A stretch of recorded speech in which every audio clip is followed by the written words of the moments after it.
There's a woman who's also a mother and very, very concerned about the spiritual state of her son. So comes a Sunday, she approaches his bedroom door.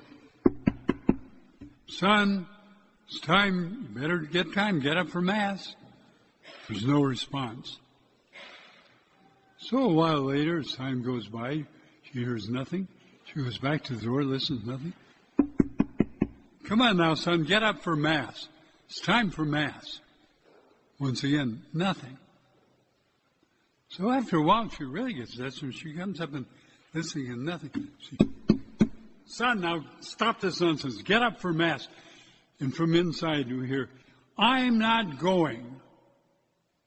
She says, what do you mean you're not going? He says, the liturgy is a disgrace. He says, the sermons are long and boring. I'm not going. She says, now you get up right away. You've got to go to Mass. You're the only priest in this parish.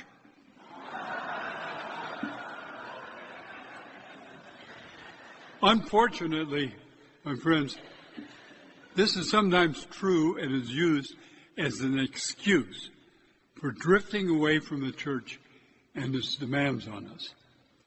But let's face it, it may be a useful excuse, but it's not the real reason why a person drifts away from the faith. The real reason is that they stupidly go after things that are incompatible with God's law and think that they will find satisfaction and happiness. So today I will leave you with an excuse that seeing our celebrant, Father Vincent, will run a very decent liturgy, and I will deliver a very short homily because the readings were so long, and not too boring a homily, I hope. I can do this today because they are long. Obviously, all three readings treat of drifters from the faith.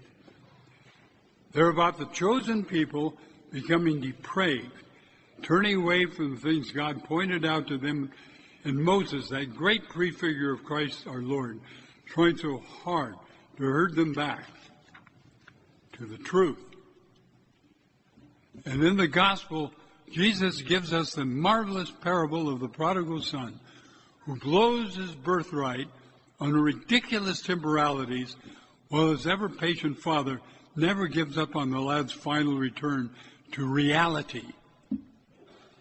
Even St. Paul testifies to his own foolishness before the Lord lassos him and draws him back to reality.